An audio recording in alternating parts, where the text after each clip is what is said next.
the designated driver among my group of friends after a party. My friends were Michael, Eddie, and Daniela. We live in the country, so anytime we wanted to go to the bars or parties, we'd have to travel long distances. That's why it's such a big deal for one of us to be sober enough to drive. We were driving down the 513, which is an unlit highway littered with the occasional house or two, but mostly forest. The road leads to town where most of the bars are. This story takes place on the way back from town. Daniela started to cry that she had to piss really bad.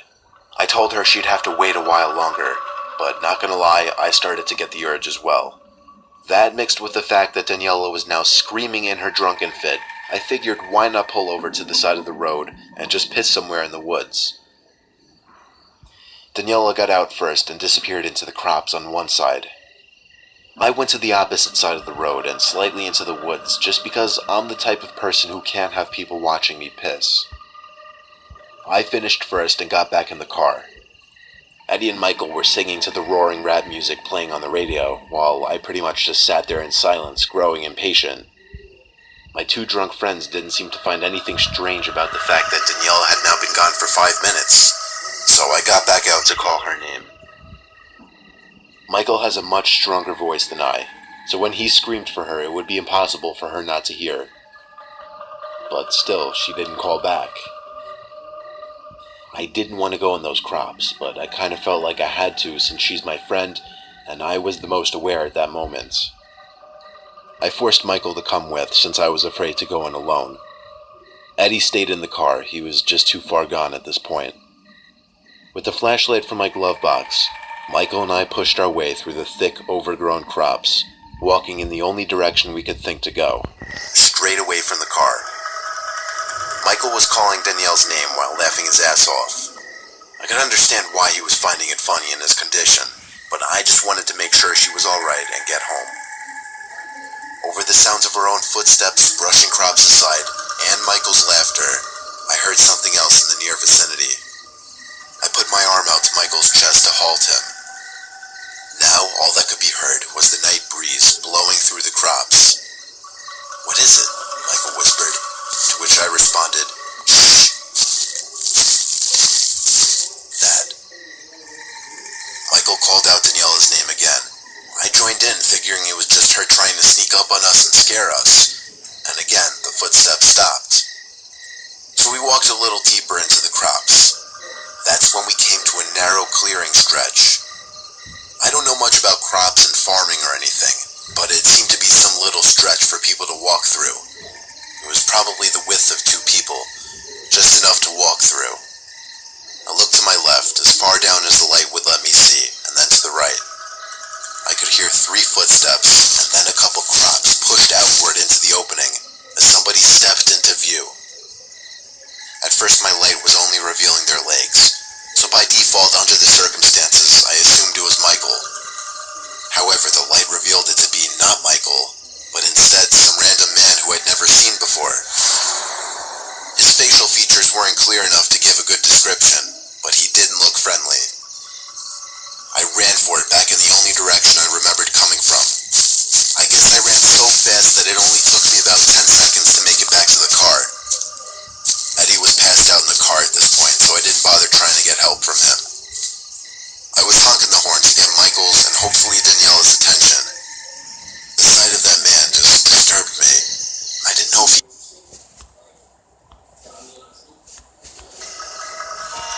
I continued to lay on the horn until finally, Michael came out of the crops dragging Daniela, who seemed to be out cold.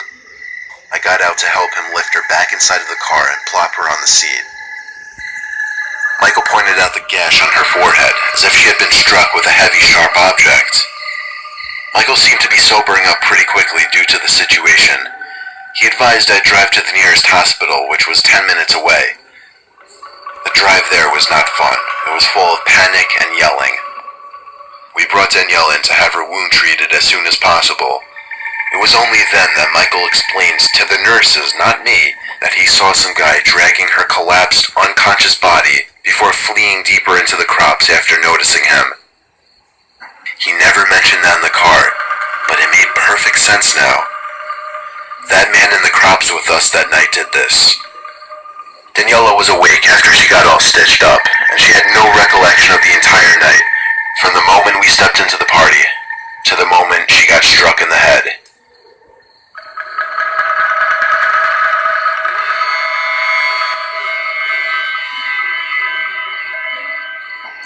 12:17, according to the green clock shining bright from my car's dashboard.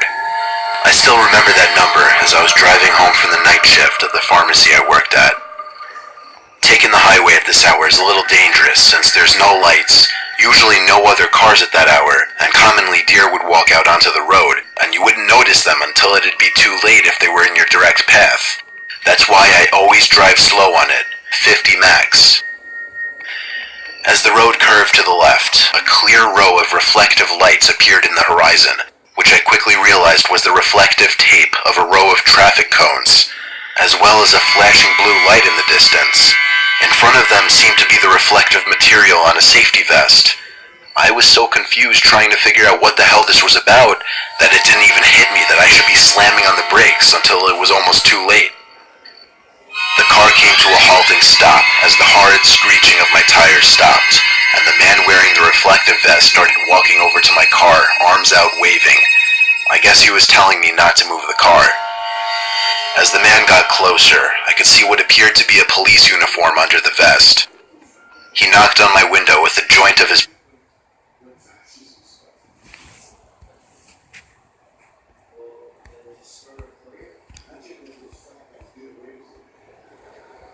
pointer finger, so I took that as lower your window. I rolled down the window, better revealing the man's face. To give a good description, he was black, about 6 foot, skinny, slight stubble, and a left earring. He was kind of young, I'd have to guess around 25. He spoke in a very low, non-commanding voice, especially for an officer. He said, "License and registration, please." I paused for a second and asked if I did something wrong, because I definitely wasn't speeding. He paused as well and looked slightly to the left and then back at me. "Sir, this is a sobriety checkpoint," he said in once again a very non-commanding voice. I asked why he would need my ID and registration then if I had not yet been suspected of anything. He leaned back from my car and asked me to step out of the vehicle to begin the test. I opened my door and stepped out. Immediately I noticed the cop towered over me in height. He took a roll of tape out from his vest pocket and laid it down onto the ground, stretching it to a length of about 15 feet. He told me to step on the end of the roll of tape and place my arms out to my sides as I walked across the tape in a straight line. I easily did it with no issues, with the cop directly behind me the whole time, uncomfortably close. When I got to the end of the roll of tape, I could more easily see that blue flashing light.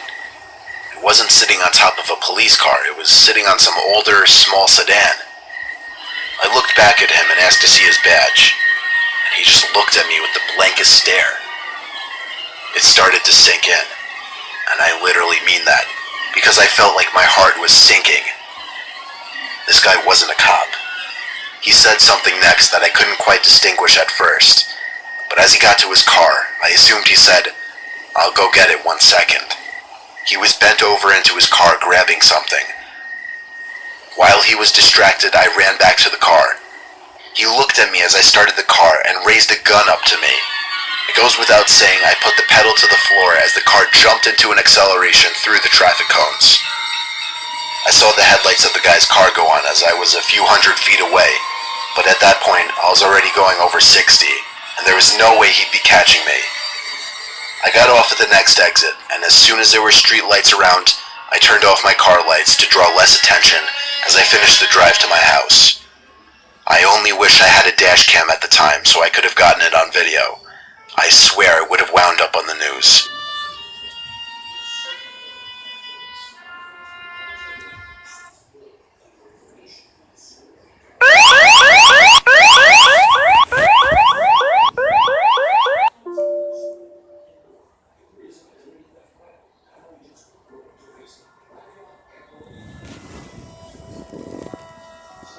I was taking a drive from Maine to Upper New York to spend the week with family. I left right after work, around 5:30, so I didn't anticipate getting there until past 1 in the morning. I had the top to my Jeep Wrangler off so I could enjoy the hot weather. I was somewhere in Vermont well past midnight when the gas light flicked on and the car started beeping. Unfortunately, the gas gauge in the car was broken, so there was no way to gauge how much gas was left. I was told by my brother, who drove the car the previous day, that he filled it up to the top, but clearly he was either mistaken or lying, because I had not used anywhere near a full tank's worth of gas. One of those blue service signs zoomed past. I could see a gas station symbol in one of the boxes, so I turned off that exit onto a desolate road, which surely led to some kind of civilization. I wouldn't be finding out anytime soon, however, because the car started jittering and bumping around a bit, making weird noises that didn't sound good at all. A few seconds later, the acceleration stopped, and the car came to a helpless halt. I couldn't believe it, but I actually ran out of gas.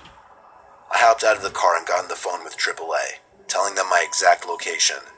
They said they could have a guy out to me in at least 20 minutes. I was grateful, but at the same time annoyed that I'd be waiting now for at least 20 minutes. For about 15 minutes, I kind of just strolled around my car slowly, looking down at my phone, texting friends about the situation, and checking social medias. It was so quiet.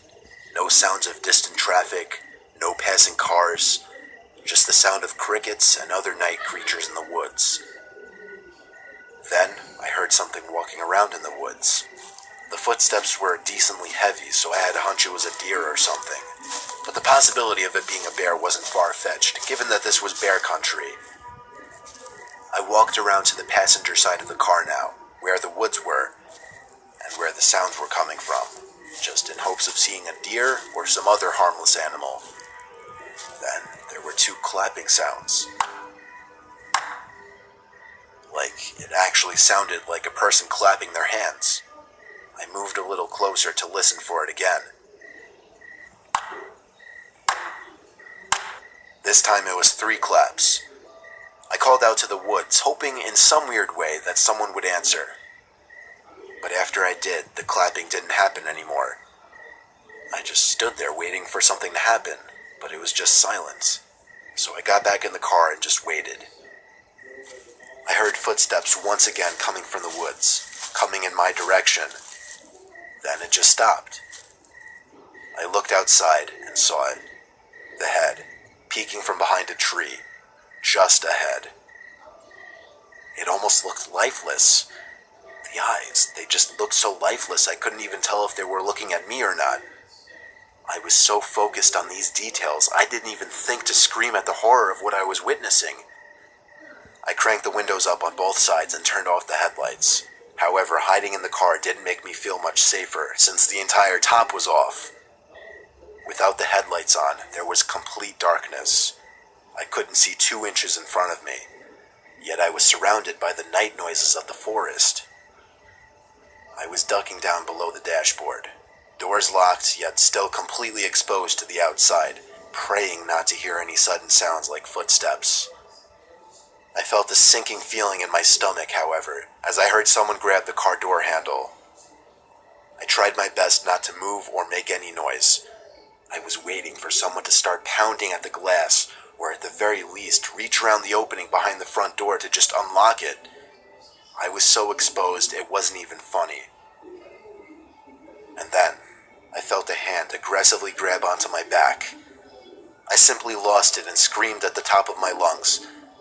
But suddenly the hand released its grip on my shirt as light began to fill the area, and the sound of a truck engine pulling up the road was music to my ears. I sat up and turned around to see the headlights of a AAA truck, but whoever was grabbing me was long gone already. I ran outside to greet the man who stepped out. He was a big dude in his 40s. I basically cried to him about what just happened, taking huge breaths in between each sentence. Something about his personality and presence was just calming and reassuring, however. He filled my car up with gas, and we both went on our ways. Even though something about that man's aura just calmed me down, the memory of what happened that night is still haunting, and the image of that lifeless head peering around that tree is imprinted in my brain.